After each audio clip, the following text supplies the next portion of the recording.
told me to change the thumbnail on the video on the channel. Right. And so I did, right? And I changed it to the girl with the thumbnail of the girl shaking her ass above your head. And I got a strike within 6 minutes, and I got a ban. Oh, man, for real? Yeah, I had to do the whole appeal and everything. I mean, you know what's crazy? I mean, it got like 16 or 17,000 views while it's flagged. I wanted to ask you, I understand you got your start hanging around the hardcore and metal scene, and how did that end up playing into your rap career? In high school, I was like, which is kind of like, I listened to the Keep My Secret interview the other night, and it's kind of the same thing. I was kind of in and out of both groups. Like, I would listen to the hip-hop or whatever, but I also listened to, like, hardcore, and, like, a lot of my friends was in the hardcore scene, and my friends was in the hardcore scene. They didn't really fuck with the, can we cuss on here? Yeah. Can I cuss? Okay, yeah. Yeah, they didn't really fuck with the hip-hop, like, they didn't really understand it, but it's like for me, like, I was in the streets and shit, like, so, you know, they couldn't really relate to the hip-hop, whereas I did, but I also, you know, they was my homies, like, from high school and shit, so I would go, you know, to the shows and shit to hang out with them, like, in the metal scene, and then I kind of, you know, started fooling around with vocals, and I would do, like, my own vocals, and I kind of went on, like, a little tour with one of the bands that was kind of, like, popular in high school. I mean, I saw, like, 16 years old or some shit. And the way that translated into my hip-hop career was the two of the guys that was in the band, one of them was a guitarist and one was a drummer, but they also had a studio. And they knew that I liked to rap, because sometimes, like, we would all be, like, smoking and shit, and I would just, like, bust out in the freestyles, or, like, in middle school and shit, we would do, like, battle raps in, like, the cafeteria, like, freestyle battle raps. Yeah. So they knew that I was a rapper, so being that I would hang around, like, basically I would pull up and, like, serve them and shit, like, they would buy, like, their, you know what I'm saying, like, their weed and shit from me. So, like, that's who everybody fucked with me, like, whenever they needed some smoke. So, like, I would pull up and serve them, and then they'd be like, hey, bro, check out this beat, like, we want to record you real quick. So being that they had the studio, but they didn't really know any rappers, but they knew I rapped and shit, so I started, like, you know, I would walk in there and, like, I would lay some bars down and shit, and they'd be like, oh, that shit hard. And then with them, that's when I made, like, my first mixtape. Really, they was like, I mean, like I said, that one of them was a drummer and one was a guitarist, but they also was making beats and shit just for fun. And then you know, they had a rap group that was like a parody, like they would do like funny rap. Oh, okay. Which is kind of funny because Keep My Secret said the same thing. Like he was rap about farting and shit or whatever. Like, yeah. They kind of did the same thing. It was just for fun. And like, but whenever I would come in the booth, like I would rap about some, you know, some street shit because, like, you know what I'm saying? Like I was actually in the streets. So. Yeah, definitely. Yeah, but like the thing with that, like that was when I was in, like that was like shit. I was probably like 19, and that tape never got out because the guitarist had a baby, and then the drummer went to rehab. Then like whenever he got out of rehab, and my homie, his name was Brent, he had the baby or whatever. He found out his old lady was cheating on him. So, and basically whenever my buddy Adam, the drummer, got out of rehab, they was drinking one night, and they had a wreck, man. They ran into a fucking generator or something, and it blew up. The whole car exploded, and it killed them both. Holy fuck. Yeah. So after that happened, you know, it's like, so my first, like, mixtape never even got heard type shit because, like, you know what I'm saying? Like, they was the ones that had it on their, you know what I'm saying, on their tower and shit. Like, they had the whole thing. But I wasn't gonna be like, you know, I went to the funeral and shit, because I mean that was like my homies, like grew up with them basically. And like, I didn't even care at that point. Like, I was just worried, it's like, my homies are gone. Like, this shit had me fucked up. Because, like, I remember, like, they used to, like, hide me out and shit. Like, I'd be on the run from the police sometimes.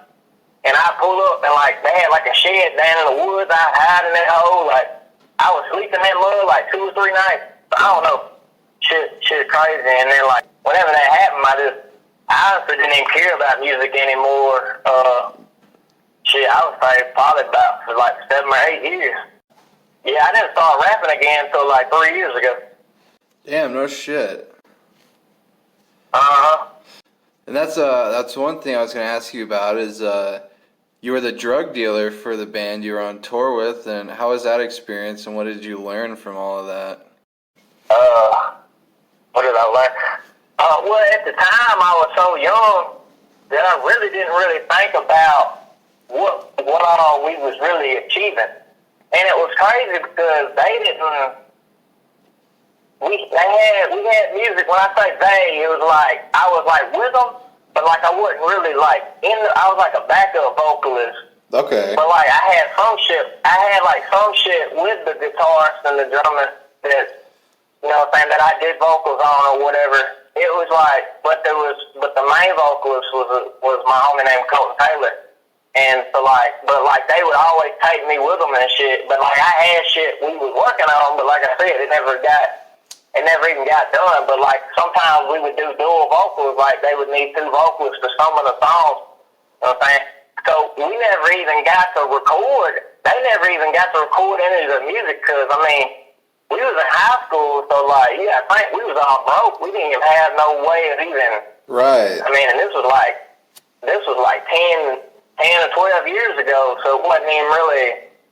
It was different then. Like it's a lot easier to record music now than it was then. Like definitely. But it was like the stuff we was doing was crazy because like we was doing shows with like Asking Alexandria, Devil Wears Prada, like Amir, Woo, like folks like that. Before they was even like popping. Like before, now they're like huge, like they're like big, like A Day to Remember, Guy Airplane, Attack. It was a bunch of them, and like back then, like they was just like like just some local kids too, just like people would just network on MySpace. Like we would just Josh Setterfield was like our band manager. And he would just network on MySpace to get us like booked with all these folks. And we didn't even have, I don't even know how we was doing it because we didn't even have any music to show them. Well, shit, that's pretty cool though. Yeah, so like, I don't know, it was like, and that's how I got like my first taste of like, a big crowd, like, because we would do, so I was always slam dancing, like we would do the HXP, the slam dancing, the windmills and shit. Yeah. So, you were just talking about this a minute ago. So, one of your homies from that scene died and your project was lost on his computer. If you would ever been able to recover that, what do you think it would sound like? And do you think there would be some hidden gems in there? It would sound like ass. Sound like ass? Yeah, there was 2 of them that died. The drummer they both died. It was the drummer and the guitarist, Adam Parker and Brent Dudley. But no, I thought about that because like now looking back on it, like because I know so much about quality now. And looking back on it, like, I didn't know shit. Like, I didn't even understand, you know what I'm saying? Like, I just knew how to rap, and that was it. Like, I didn't understand. I didn't even know what a mix or nothing was. I didn't know nothing to do with engineering or none of that. So because if I look back on it, I know for sure it sounded like ass. Like, ain't no doubt. I didn't even have the same style. Like, I even went by a different name. So, it was just night and day, like, compared to now, for sure. So you think after all those years, you took a break after that, and then you came back, you just definitely came back a lot stronger? Well, you know what made me come back really was the fact that, like, when I was younger, I was always into, like, horrorcore and, like, just that dark, like, sound. Like, I would name some artists, but nobody knows who the fuck they are because it was so underground. And then, but, like, I would say, like, Lord Infamous, for example, like, Lord Infamous, like, ICP, there's, like, two of them you would recognize the name. But, Yeah. like, I was always into, like, that darker sound. And it's like, but when I liked it, nobody else liked it. Like, it was like a thing that was just like, there's no way you would get nobody to listen to this shit back then, like, back when I was in, like, school and shit. And, like, now I've noticed, like, I'll say, for example, like, Suicide Boys kind of made it, they made it cool, like, you know what I'm saying? Like, the indie shit, like, so when I seen that, I was like, okay, so it's okay if I make the music I actually like now. So if I actually make it now, people will probably fuck with it. Whereas, like, 10 or 12 years ago, they wasn't gonna fuck with it. They would have just thought I was weird and, like, they would have been it. Okay, yeah, that makes sense. Yeah, so once I seen, like, the horrorcore and shit was like, oh, man, you know what I'm saying? It's like, everybody fucks with it now. They don't call it horrorcore. But, I mean, that's basically what it's like a spin-off of, because, like the dark trap. Right. Like dark trap, or trap metal, whatever. Right, yeah, definitely. So, what do you think is more important, street fame or online clout? I would definitely say, your own line's the move, because I'll tell you right now, like, you can't hardly get your own city to support you at all, right? But you can, okay, so, like, for example, if you watch the Lil Peep documentary, Yeah. that man was basically like nobody over here, but he would fly to another country, and he would get off the plane, and he's a fucking megastar. I mean, thousands of people are waiting on him to land. And Right. It's like, and you know, that's the power of the internet. Yeah, that's very true. So yeah, I would definitely.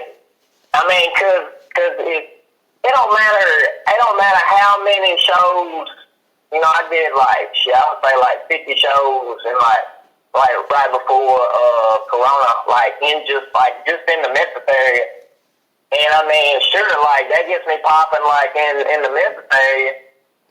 But it don't really branch out like that, because the only way it can branch out to another city and another state is by the internet. Right. Okay, yeah, for sure. That's about it. Like it don't really spread like you think it would. Like you can't just get one city popping and then think you're gonna go down to Houston and be like, I'm gonna have a crowd here. Not without the internet, you ain't, because Right. I mean, because you gotta be seen, like, they gotta know who you are, you know what I'm saying? Like, Yeah. yeah, for sure. The internet's way more important. I mean, because for example, I know an artist here that I was doing shows with, and he didn't have like no fan base or nothing, but like he blew up on the internet and started getting millions of views on YouTube. Then all of a sudden, the next show I got booked with him, the venue was packed out. I'm talking about it was people lined up down the street, and I'm like, what the hell? Just a few weeks ago, Memphis didn't even know who the fuck he was. Like, they didn't even care. But as soon as he blew up on the internet and he started getting millions of views, then all of a sudden, like, the whole city was fucking with it.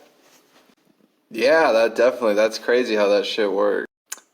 So I wanted to ask, so tell me about Stranger Gang and how that evolved into CTC. Okay, well, first of all, Stranger Gang it didn't evolve into CTC. Those are two different things, but Stranger Gang did, I would say it came before CTC, but they're not really comparable. They're two completely different things.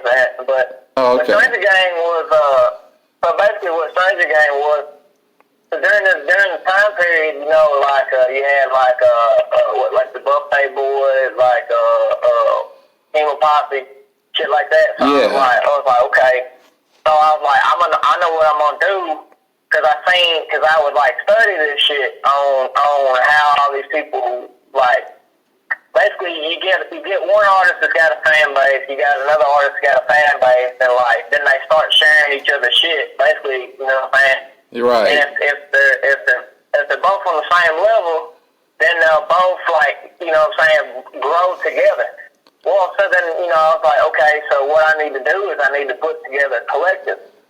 So I got on Facebook. I mean, this is what, like I said, this is when I, like, right when I first started rapping again, like, and like, right after I started recording, like, by myself and shit like that. And so I got on Facebook and I started networking, so I joined some of them Facebook groups, like the little music groups or whatever, like SoundCloud music groups. I mean, it's a bunch of bullshit, but anyway, so I ended up coming across Blaze, with I Am Blaze. And, you know, we started chopping it up, woo-de-woo, and then he said, you know, he basically, like, he had a similar story as me, like, he came from, you know, the hardcore scene, woo-de-woo, and, like, he had been producing and shit, and he just now really started rapping at the time. And so, I mean, I hit it off with him pretty quick because we had a lot in common. So I was like, okay. And then, like, you know, I started chopping it up with him. Then I had got on Twitter for the first time. And I don't remember what I had posted. I had posted something, and I put hashtag 666. And I just remember that specific hashtag because at that time, I was doing the hashtag 666 because I knew that I was going to have to do something to start forming a fan base. I'm talking about this was right when I first started, like, and I was new to the internet shit. Like, the internet shit was new to me. Right. And so I was like, okay, so to build a brand, I'm going to have to start somewhere. So my demographic was basically like, you know, I felt like anybody that followed the 666 hashtag would probably like my music, like, if it was simple as that. So whenever I did that, I got hit up by an artist named Sean. Okay. And then, you know, I had got hit up by a few other artists too, but like, so whenever I peeped him out, I was like, holy shit, like, he was on a whole different level, like, he was on some shit. At the time, it kind of sounded like Scram, but it was, like, I don't know, I liked it better, honestly, because, I don't know, I just liked it better, and it was different as fuck. And then I was like, man, if I put this Sean guy with I Am Blaze, like, that shit's gonna sound crazy, like, that's gonna sound like some shit ain't nobody did. So then that's when I put all three of us in, like, a little group, and then we just all started chopping it up, like, we hit it off, like, because, I mean, we all had common goals, like, we liked similar music and shit, so I mean, it was just that, really. And then I was like, and then whenever we would put something together, and then I would say I was like a mastermind behind the whole team.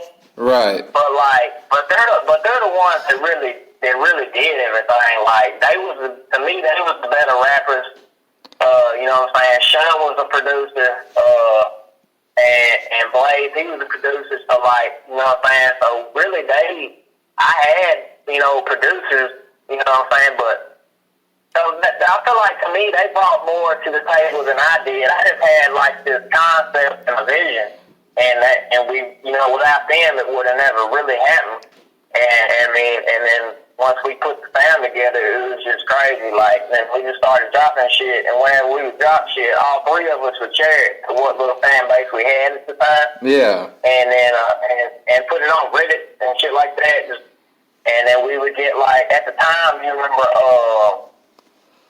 we did the No Jumper. No Jumper was listening to people's music. Adam 22.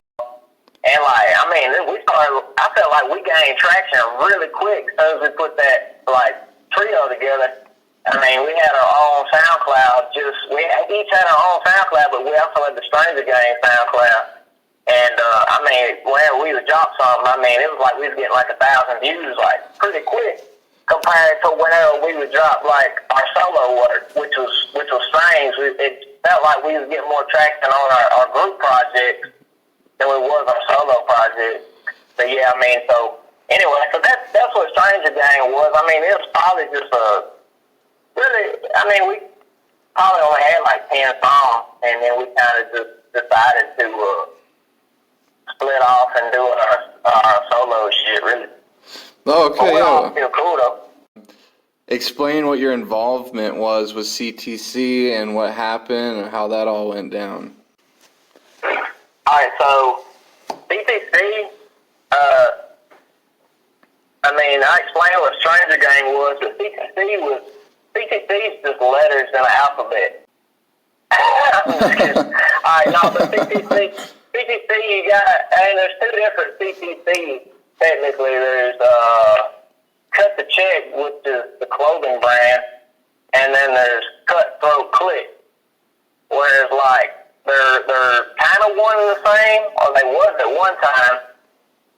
And my involvement with CTC is not a thing anymore.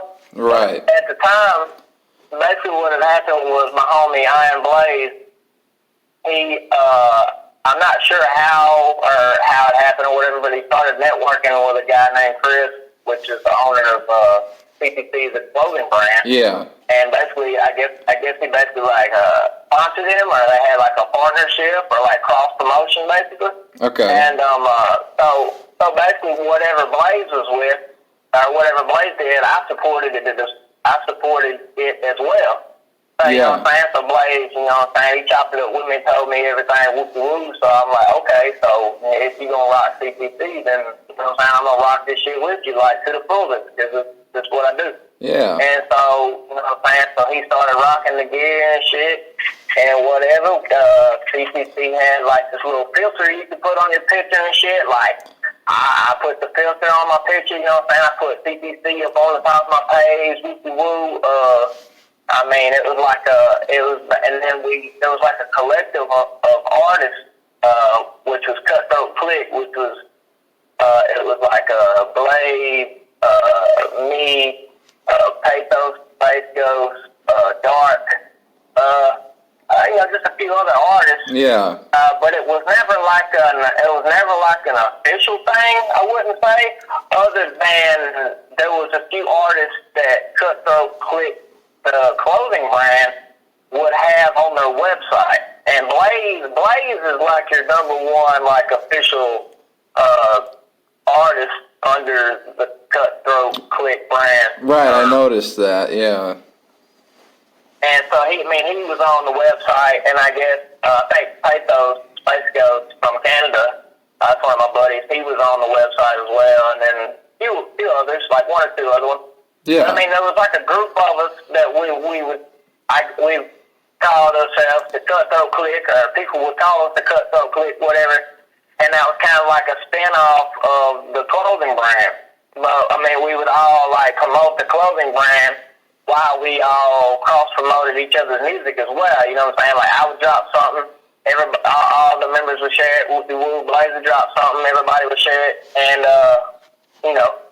so we just kind of all, like, grew together, you know what I'm saying? So, like, I would wear the gear, because, we're all from different places, you know. I'm in the Memphis scene, Blaze is in Ohio, you know what I'm saying? Pathos is in Canada, right, whatever. So, like, we all got our own deal, so, I would rock the clothes. Actually, it wasn't even really clothes I would rock. I had worn shirts. Because at the time, during this time, I was broke as fuck. Like, broke. Like, I thought, you know what I'm saying, like, me promoting CCC as much as I did, I thought eventually, you know what I'm saying, they would throw me a shirt or something. Yeah, you think but, they like, would. That never, I would be, I'm talking about every time they would drop something, I would share the post, you know what I'm saying, put it on my shit. Promote it. They would, I would get people to go follow the page, you know what I'm saying. My followers would hit me up talking about, hey, bro, woo, I fuck with the CTC, I don't do anything. Like, you know what I'm saying? Like, people associated me with CTC. Yeah. So whenever, you know, I thought they would throw me a shirt, I mean, it never happened. So I just thought maybe they just didn't really, I know, because I got my own merch, so I know how it is. Right. This was before I had my own merch, but I kind of knew the business. And, so once I got a little extra money, I just went ahead and, you know, I bought a shirt or whatever. Yeah. You know? And so then I started rocking that one shirt as much as I could. I wore it at shows, you know what I'm saying? I wore it in, you know, my first music video, which was Say My Name. I rocked that whole. Yeah. In that video, I had hella people asking me, you know what I'm saying, like, what was the shirt, like, what brand is that, like, is that my brand, was that my merch, you know what I'm saying, like, then boom, I would shoot them over the links of what CTC is and shit. So then, basically, so then it got to a point, I would say probably around like 2 years ago, CTC, would get involved with like Facebook drama, basically with like, they would get in like beef and drama with like other like clothing brands. Like one specific one I remember was a brand called 5150. Yeah, I remember that. Yeah, so you remember seeing the beef? I've seen little bits and pieces of it, yeah. Yeah, it was so many people involved, like, from both camps, you know what I'm saying? And when I say involved from both camps, you know, I would consider that I was part of the CTC camp, you know, at this point. And then, you know, then CTC was basically like bully them. I mean, 5150, from what I can understand, they're like, they support like people dealing with like mental health and things like that. And right, then, yeah. you know, CTC would call them like weak for, you know what I'm saying, being depressed or expressing their depression or talking about suicide or whatever. And like CTC would like basically bully them or whatever. Okay, and you know, like if that's what they do, that's, you know what I'm saying, that was really, I wasn't really involved in none of that. But being that, you know, that I was associated with CTC, whenever someone would tag the CTC members of the brand, I would always get tagged with it. Okay, I wanted to make sure that everybody seen it, so I would always get kind of dragged into it. And you know what I'm saying, I might entertain the shit or I might not, depending on like what I had going on during that time. And but I never really knew exactly what the beef was even about because, you know, I had my own things going on, so I didn't really get involved with it too much. But I mean, so there was a few brands they would probably do that with, just like random like beef. And like I remember a few, I'm not gonna like say too many names, and then maybe like I would say probably maybe like 5 or 6 months later after that, you know, they would I would tend to get into beef on Facebook as well with it seemed like people would come in and catch like the tail end of it. Like somebody would say something to me like some sideways ass shit, you know what I'm saying? So I'm going to defend myself, you know what I'm saying? So I'm going to say some crazy shit right back, you know what I'm saying? Yeah. So I would just I would get in these like small beefs that didn't really matter, but sometimes I would just kind of just troll just to like entertain my followers because my followers would join in and they would troll with me and it, you know. But then it got to a point to where CTC, the brand, Chris, the guy that owns it, he would hit me up and he'd be like, "Hey, bro, you can't be doing all that. You're making our brand look bad." And then I was like, so wait, what? I'm making the brand look bad, you know? And I was confused because they would get into beefs all the time or petty ass, goofy ass shit. Yeah. And then so all of a sudden I'm the one making the brand look bad, and I didn't quite understand that, so I kind of just steered. I tried to steer away from the whole situation, honestly. So that's kind of what drove you away from. Well, what really did it was my. Okay, so you know the song "Say My Name," and then the song "We Ain't Gang." Right. It was produced by one of my buddies. His was Kane, the Goth Kid, and he was associated with 5150, and he ends up killing himself. Like he literally puts a barrel in himself in his mouth and he shoots himself. Damn. And I mean, this was a guy I used to talk to every day. I'm talking about we had projects we was working on. Like, this is my producer. Like, he's making my beats. Like, I would talk to him like every day. And then when that happened, like, I was honestly like completely like devastated. Oh, I bet, yeah. And then I see, Chris or whatever CTC members, come out and say, well, he deserved to die. All the ops is gonna die, or something like, or all the ops should die, or some sideways ass shit like that. Like, yeah, bro, like nobody deserves to die. And then like just because he wore some 5150 merch, right? He deserved to die. You're calling him weak because he took his own life, and that just really didn't sit right with me. And definitely. I didn't really. I mean, I felt some type of way about it, and like most of the time, I would talk to Blaze about things that I felt about Chris, the owner of CTC, and because for whatever reason, I would try to talk to Chris. And it was weird. Like, I still have voice messages of, like, I couldn't even understand what he would even be saying. It was like he was, like, fucked up. Like, I don't know if he was, like, drunk or if he was, like, nodding off. Like, that's literally what he would sound like whenever I would be trying to talk to him about, like, some real shit. Sometimes it would be me defending myself or explaining myself, which I don't feel like I should have ever had to explain myself because he wasn't paying any of my bills. He never sent me any merch. And the one shirt that I did buy, I'll go ahead and tell you right now, I bought the shirt to support CTC. I put it in the washing machine. The first time I wash it, the letters start falling off. And I paid $25 for this white shirt with 3 letters on it. Right, yeah. And so then, things aren't adding up to me at this point, because it's like, so y'all, because I'm seeing all the sales. I mean, there's hella people buying CTC clothing at this time. Yeah. And the product's not really getting any better.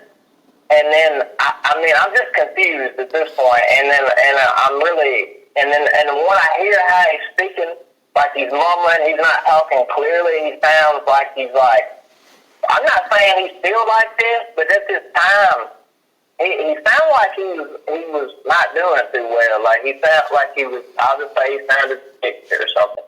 Right. And yeah, I mean that was pretty much. That was pretty much what. Oh well, and the fact that when it came down to it, they said that I was never part of CTC. I never did anything for CTC. And they had a CTC group chat that I was never included in, and apparently I was like a meme in that group, and apparently they all like made jokes about me, and so once I realized I was just a joke the whole time, and I'm basically the underdog of the collective, then that definitely made me want to break away and prove to them that I'm not the underdog, and they was really sleeping on me, obviously. So all the problems just kind of started stacking up, and eventually you were like, this isn't for me. Yeah, I you know what I'm saying? Like, I just got tired of basically just being disrespected and not taken seriously, what it came down to. You're right. So I wanted to talk to you about We Ain't Gang, and from what I've heard and the rumors, and I've never heard for sure, but is this towards Jesse Taylor? Yeah, 100%. What led you what led to the making of that song? CTC. Did something happen between you and Jesse? Yeah, it did. But you know, basically whatever. I mean, I'm that dude that's like, if I'm with you, like I'm with you, like right or wrong. So like, whatever war they was going into, like I was right there with them. Like I didn't give a fuck, and it was like. And now I see that they didn't feel the same way about me. Right. Yeah, I mean, they had a lot of beef with him as well, and it was like I just so happened to be the one to come out and expose the shit because like before I came out and exposed him for what type of person he really is, it was like everybody else was scared to. That they was scared. They was like afraid that it was gonna cause this big a divide within like the Facebook scene, I guess, and you know they didn't want that they didn't want to divide basically. You know, they was afraid they would lose, you know, people or whatever. Or some people would they would choose Jesse over CTC or you know, vice versa. But I felt like that I was the one that could come out and say whatever the fuck, and it wasn't really. To me, I didn't care. Like, I didn't give a fuck. Like, either you with him or you with me or you fuck with us both or you don't. I'm just here to entertain. At the end of the day, I was just wanting to entertain people. And, I mean, and that's what happened. I mean, really, that's the song that really made everybody start taking me serious, like, at that point. Yeah, definitely. But what happened with Jesse to begin with was, I was putting together this tape called SoundCloud Avengers. Okay. Which it don't exist anymore. But you know, I told you the other day that I had a song with Plague. Well, that was actually the tape that Plague was on. It had a bunch of artists on it. It had Plague, Apex, 6Roke, Pathos, there was a few other artists. I can't really remember. It was so long. This was like 2 or 3 years ago. And, no, it was probably 2 or 3 years ago. But, anyway, and Jesse he had seen me talking about the tape or whatever, so Jesse hits me up.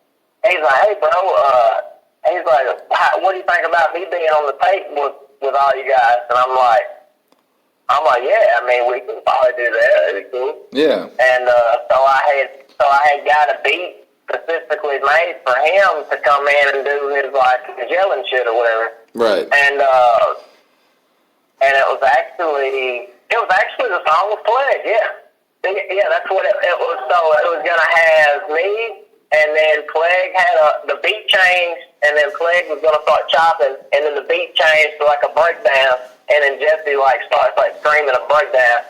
And I mean, it was gonna be sick. And then, and I got all that set up or whatever. And literally, that was the last song for the tape.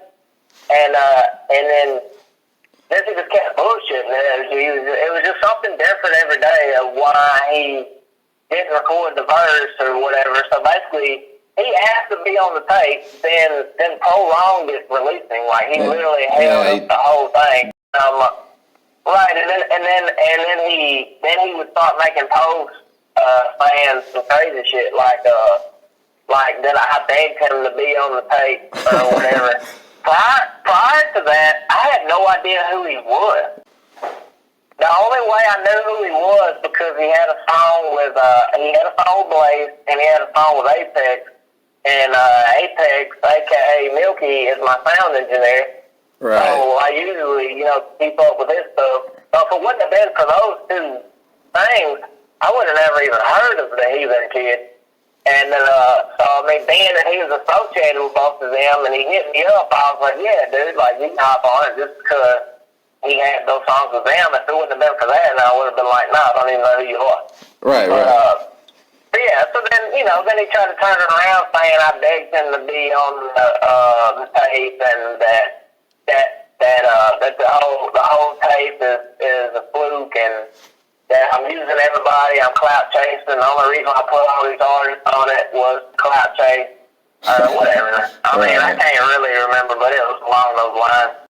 I was actually a part of the tour when the thing with Keep My Secrets and Jesse Taylor happened. Oh. Yeah, you know what?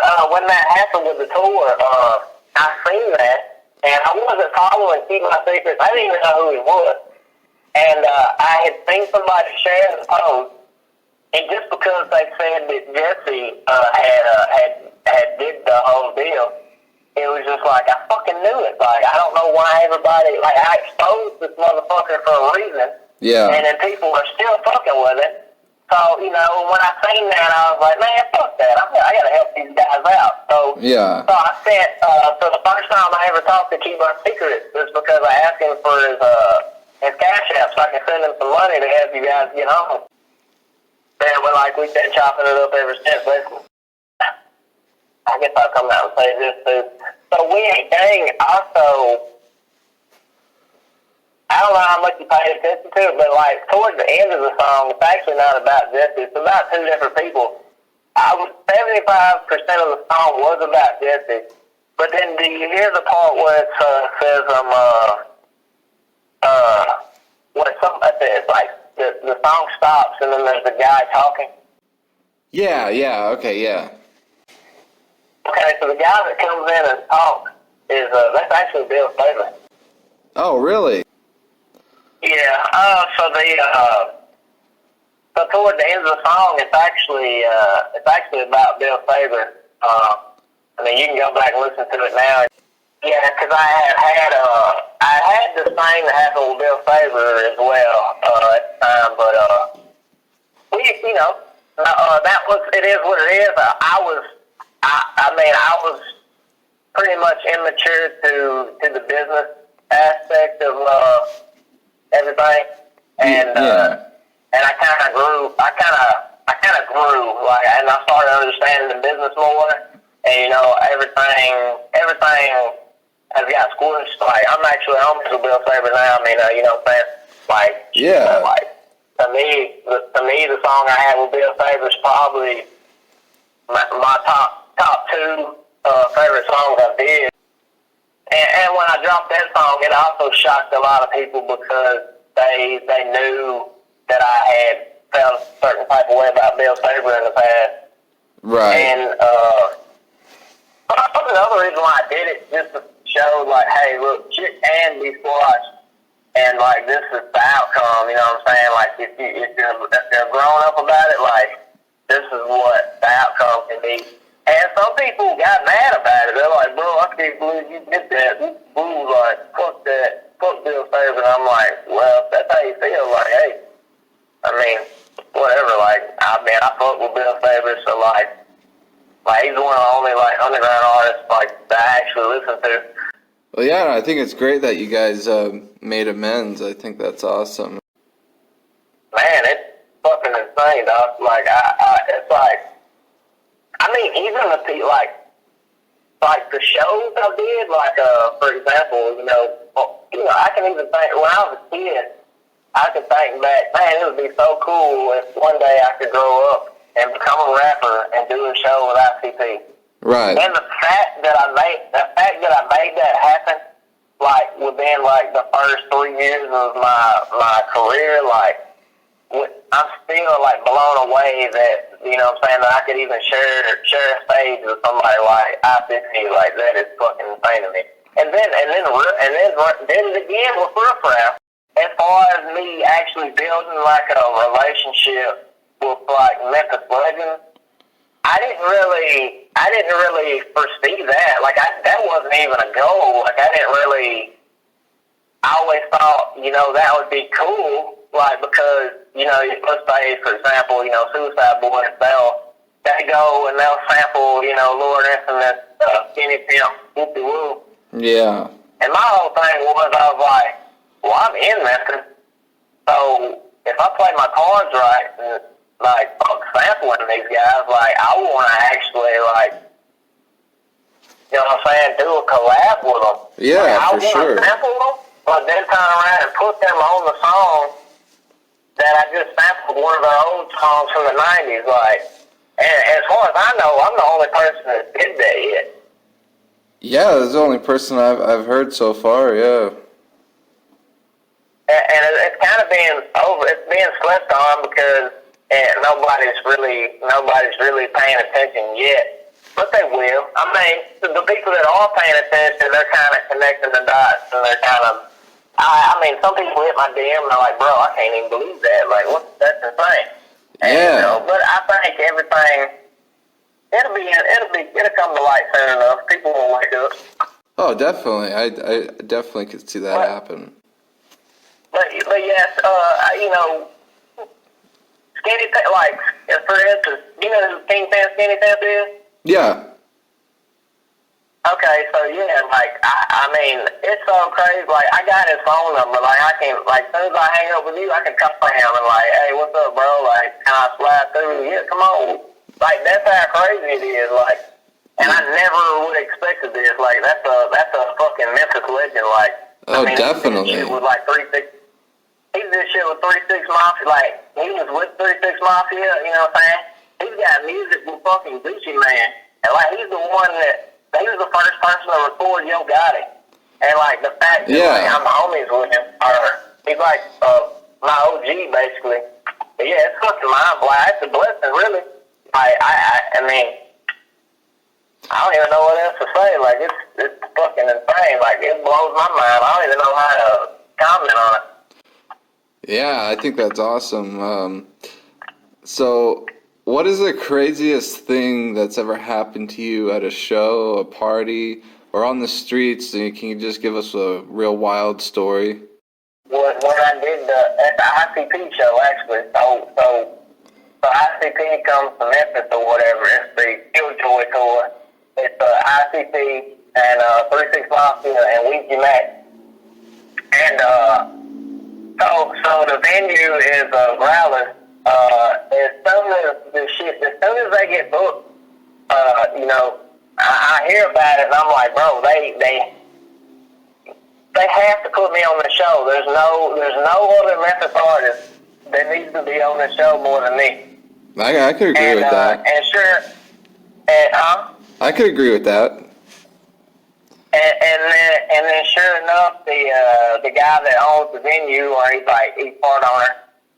He contacts me and he's like, hey, bro, whoopie woo. And I'm like, fuck yeah. And then so like I get booked on the show. You know what I'm saying? They make the flyer. I'm on the flyer and shit. I mean, I'm on a flyer with fucking ICP, 3-6 Mafia, Ouija Mac, Broke Boy 6. You know, so I get there. I'm not expecting for me to have a crowd at all, you know?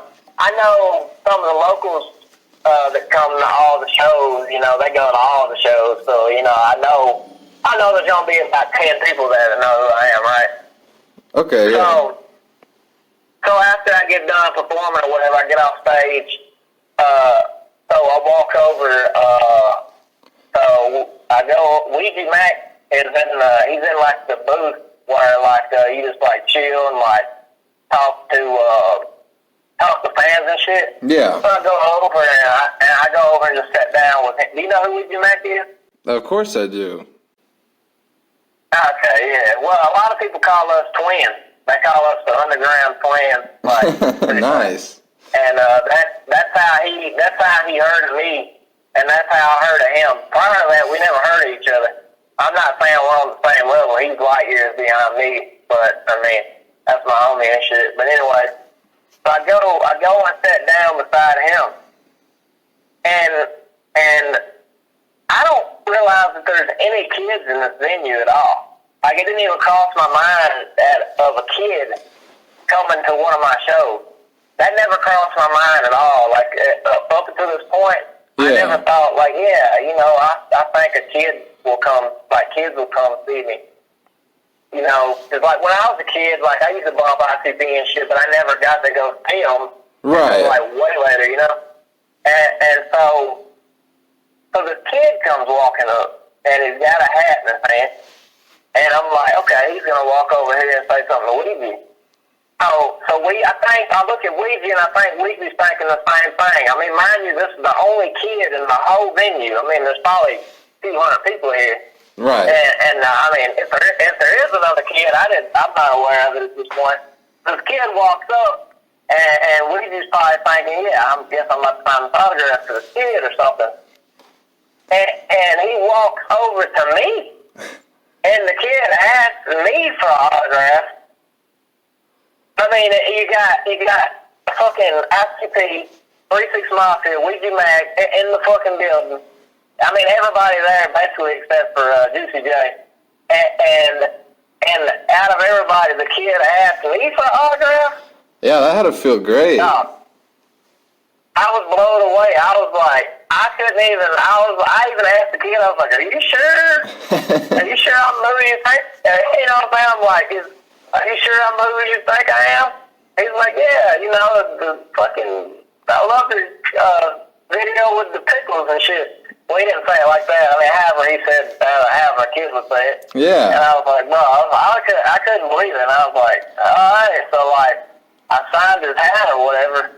And, like, then his mom walked over and I was like, thank you, he loves you and whatever. And she gave me a hug and I took a picture with him and shit. I don't know, something like that. Like, that was, to me, that was probably the most mind-blowing thing. And I wanted to talk to you about Bill Saber. We're going to have an interview with him here soon on Dejected, and I know you have a track with him, and what's your favorite thing about Bill, and how was it working with him? He kind of did some slick shit, and then he wasn't wanting to pay me my money back, and he wasn't wanting to do the feature. Okay. I think maybe, I don't know if he had owed money from other people before or what happened or whatever. I mean, I basically had to, like, threaten him to get my money back. Really? Yeah, I mean, it's a crazy story. I wasn't really going to speak on that, but I mean, but you know what I'm saying?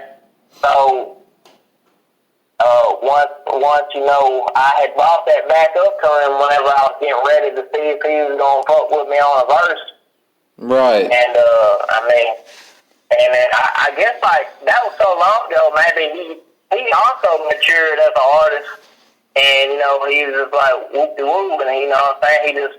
He just did his part and then sent it over, and then, you know, that was pretty much it. And then he said that, because I asked him, I was like, hey, are you familiar with me and my work? Do you know about me? He's like, yeah, he said, I see you on Facebook. He said, I've been seeing you kind of pop off. Tell me about, I know you've kind of explained this already, but can you tell me about how you met Sosa and how that ended up being a thing? You know how I mentioned earlier how I was doing shows with a kid and he wasn't really doing much, and then all of a sudden the next week he packed out the venue? Yeah. Well, yeah, that was Sosa I was referring to. I just didn't say his name because I wasn't for sure if he was hip to him or not. Oh, yeah. Yeah, well, yeah, so the way that happened, the way me and Sosa linked up was, obviously we're both in Memphis, and so pretty much everybody in Memphis, if you're in the music scene, if you're in the underground, if you're grinding, you're going to know about each other, ain't no doubt about it. If anybody says they do music in Memphis, they do shows in Memphis, and says that they ain't never heard of me, then they ain't doing shows in Memphis and they're catting. Right, yeah, definitely. There's no way in hell, there ain't no way that you ain't heard of me. I'm talking about, like, everybody from the Legends, everybody to Duke Deuce. I mean, they all know who I am, regardless if they say they do or they don't. And actually, that's the reason why I wrote the song the way I did about Bitch I Know, Bitch I Know, Bitch I Know you done heard of me. That's the reason why I said that, because a lot of people don't know that, but that is the reason why I said that. Okay, anyway, so the way that happened was, the way that happened was we got, you know what open mic is? Yeah. Okay, so we got booked. We both showed up to this open mic, and got done with my set, and I was walking out of the building as he was walking in. When he walks in, this is the first time I seen, and he has the fucking Johnny Bravo Vanilla Ice hair going on. Yeah. And I'm like, damn, this man looks crazy. Now I will say this: in Memphis, there's not that many white rappers because you got to think we're in Memphis. Right. So, Yeah. like, to be a white rapper in Memphis, and if you really in the scene, like, you gotta have balls of steel. Like, you gotta be ready. Yeah, I can imagine and that. So whenever he walked in, I was like, okay, another white boy, okay. And then he had the little hair going on. I was like, okay, this dude he gets marketing. He understands you gotta have an image. And then I seen him look at me, and we kind of just nodded or whatever, like, you know what I'm saying? I got my own type swag going on, so he knows me too. Yeah. So I walk out, like, I'm rolling out. I got somewhere to be, so I leave or whatever. So I don't even get to hear what he sounds like. So then all I know is the venue was empty because this was, like, earlier in my career. And so probably, I would say, like, a month or two later, I get booked on a show, and it's me. It's actually my collective that gets booked on a show, which my collective is called The Clinic, and it consists of me, Hanya Chaos, and his brother, Oscar 6.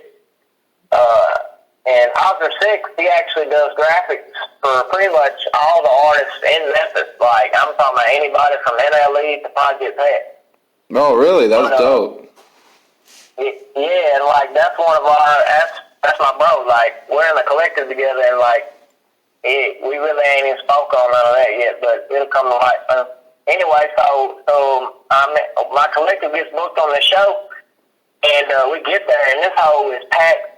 I'm talking about it is packed. Like this is probably one of the first shows I did that was just completely packed out. Like, and the venue was like most of the underground venues. Most times they're not in venues. Like, we'll just get, like, an abandoned building or some shit like that. Sometimes it'll be in, like, a parking lot or, like, an alleyway, like, be on top of cars and shit. Yeah. But anyway, so this specific time, we was in a two-story building. So we had hella people on the second floor, like, so I was nervous as fuck. Like, the whole time I'm thinking, because the whole second floor is rocking. So I'm sitting there thinking that the hole's going to cave in and everybody going to fall through this hole. Damn, yeah. But anyway, so I was trying to figure out, I was like, why the fuck is it so packed out? Like, why is there so many people here? And then somebody that I'm with said, like, oh, because Sosa here. And I'm like, what the fuck that mean? Like, what? Okay, so what about it? And they're like, no, bro, like, Sosa blowed up. And I'm like, what you mean? And then, like, I looked him up on YouTube real quick, and I seen he had dropped that song with NLE, and that whole, like, had a few million on it. It probably only had, like, 3 or 4 million on it at the time or something. Which, I mean, that's even 1 million is a lot. Yeah. And so basically NLE had put him on. So I was like, oh, shit. Like, we had that whole, I mean, it was packed out just because of NLE's clout. And I was like, this shit crazy. And so that was the first time that, you know, that Sosa blew up type shit. And then we had knew each other from, you know what I'm saying, from being in the underground and shit. And then, so the way that the collab came about was, Hayes FC, he shoots videos for like Moneybag, Yo, shit like that. He shoots White Sosa videos. Well, he's the one that shoots my video.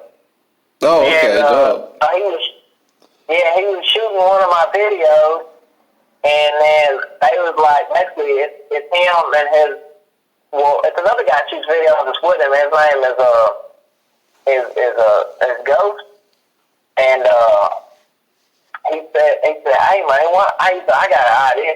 He said, why don't you do a song with White Sosa?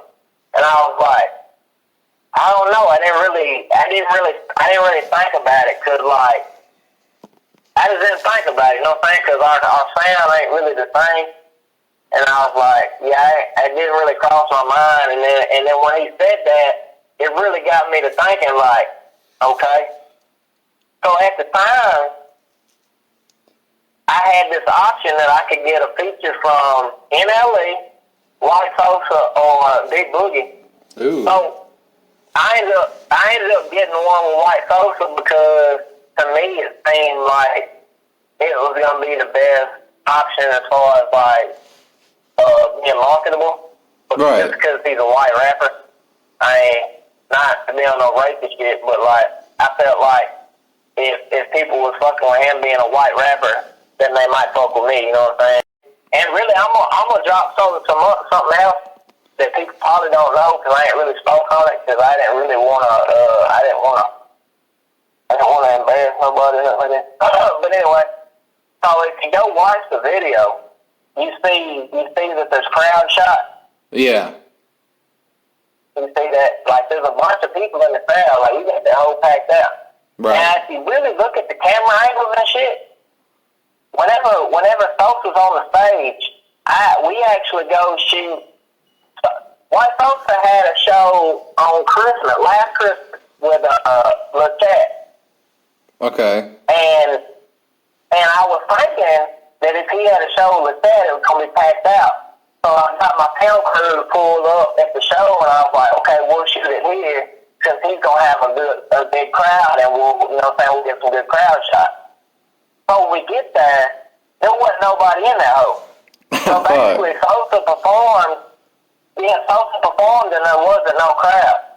Really? So I was like, damn, we ain't even gonna have no crowd. So we just got the shots of him on stage or whatever, and then we went outside and we just pulled the car up, and he had like he was in a hurry or some shit. So I was just like, look, man, let's just shoot this shit real quick and you can go or whatever. So, you know what I'm saying, he pulled the car up, whatever, and then like we just shot right there beside the car, right outside the venue. So the shots for him on stage, there actually ain't no crowd. Wow, I didn't know that. Yeah. And the reason why I'm clearing that up, because I'm sure a lot of people, when they see that video, they thinking, oh, that's just White Sosa's crowd. But in reality, that wasn't White Sosa's crowd at all. Like, it was my crowd at a different show. It was my crowd at a different show. Really? Okay. Yeah, we shot that video at 3 different locations. The location, the White Sosa show, and the other 2 locations was a show that I got booked on with Black Smurf, I don't know, Jeffrey. Ooh, yeah. And Duke. And then the other location was the Riff Raff show. So the other crowd shots was never White Sosa's crowd. Like the people in front, that was our crowd. Like because especially the Dude's show and the fucking I don't know Jeffrey and shit. That was some bullshit because we got there, we sold all the tickets. We had a whole crowd in that bitch. Fucking Jeffrey ran off with our money. Damn. Yeah, like I ain't even supposed to be speaking on that yet, but yeah, so Jeffrey didn't even have a crowd. I'll say that. Jeffrey didn't even have a crowd, and Duke didn't get there until like 2 o'clock in the morning. Fucking hell. and the Riff Raff show, Riff Raff didn't have a crowd either. Really? Fuck. Yeah, it was whack. Like Riff Raff can't even sell out a venue. Like in Memphis, like that was probably like a medium-sized venue in Memphis, and he couldn't even sell it out. I wouldn't have expected that. Yeah, I know, because online he looks like a big superstar. Yeah, he does. But if he goes to some cities, I'm sure in some cities he can sell them out. I mean, it's the same thing with I don't know, Jeffrey and Duke. Like if Jeffrey, I bet if Jeffrey goes to Houston or something, he can probably sell out.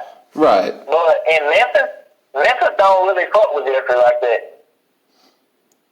Yeah, well, I didn't know Because that. Jeffrey didn't really even grind in Memphis. Like, he packed up and moved and went to Cali. So he didn't even really grind in Memphis like that. And Deuce, I mean, same thing with him. Like, Deuce really ain't even, Deuce popping in like Atlanta and shit. Yeah.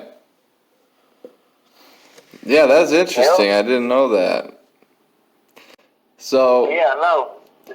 I got one last question to end the interview here, and it is, what is your absolute goal with all this music? Where do you really want to be in the end? So really, I just want to get to that point to where when I say something, people gonna be like, "Yeah, if he said it, it's got to be true." Damn, Like, yeah. that's my goal, because there's things that's going on in the industry that need to be seen.